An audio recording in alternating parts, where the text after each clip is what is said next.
Randonneuses, randonneurs, bienvenue sur ma chaîne.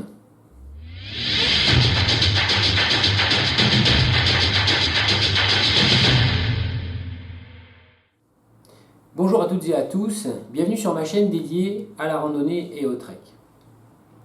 Cette vidéo s'adresse principalement aux personnes qui se sont lancées dans l'aventure, mais qui n'ont pas vécu ça de manière tout à fait sereine, ou pire peut-être, qui ont dû arrêter à cause de blessures. C'est quelque chose qui m'est arrivé, c'est quelque chose que je voulais partager pour éviter aux peut-être futurs randonneurs la même mauvaise expérience. Après un échec, il faut toujours se remettre en cause, réfléchir, se poser et comprendre pourquoi c'est un échec. Après le mien, j'ai décidé de me renseigner un peu plus, car évidemment, j'ai fait comme beaucoup de gens, j'ai acheté un sac assez grand pour que toutes mes affaires rentrent dedans. C'était une grosse erreur, mais je le sais maintenant, j'ai appris depuis, on apprend toujours de ses échecs. Donc j'ai voulu me renseigner, j'ai regardé quelques chaînes YouTube que je salue au passage, comme Grandeur Nature, Trek Attitude, la boutique du randonneur, les trekkers compulsifs, que vous pouvez retrouver très facilement sur YouTube. C'est pour moi une mine d'informations, une mine de tests produits, de retours d'expérience. C'était très intéressant. J'ai commencé par le début, c'est-à-dire le sac à dos. Pourquoi était-il si gros? Pourquoi était-il si lourd?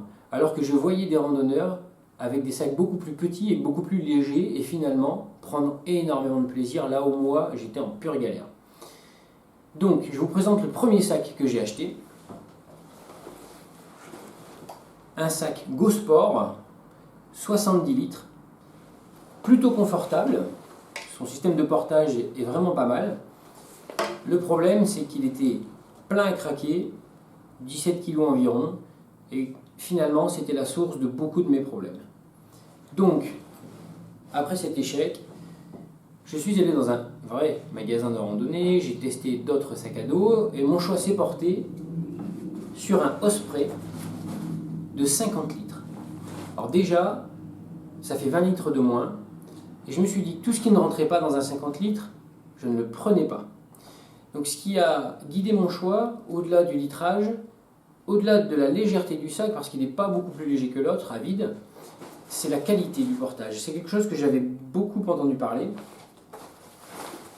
Et vraiment, mon choix s'est porté sur cette marque-là. Alors il y en a d'autres, il y a Millet, Deuter, enfin, il y en a plein, vous pouvez faire votre choix, il n'y a pas de souci. Je vous conseille vraiment de les essayer.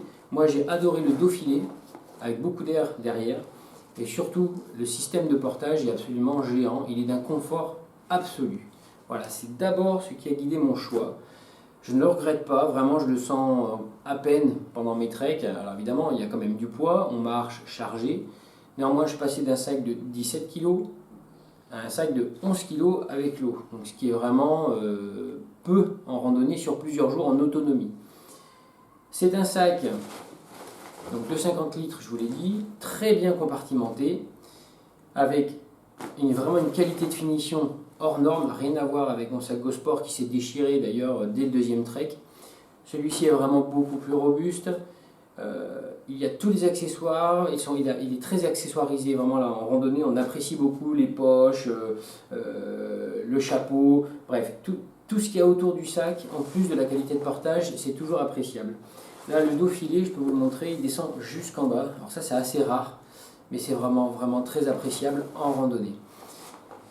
Ce sac-là a conditionné tout le reste, c'est-à-dire que tout ce qui est rentré dedans ensuite a été réfléchi, mesuré, pesé. Alors, je vous ferai d'autres vidéos sur ce que j'ai mis dedans, mais vraiment j'insiste lourdement à tous les nouveaux randonneurs ou les randonneurs qui ont vécu vraiment une expérience pas très heureuse, réfléchissez à votre sac.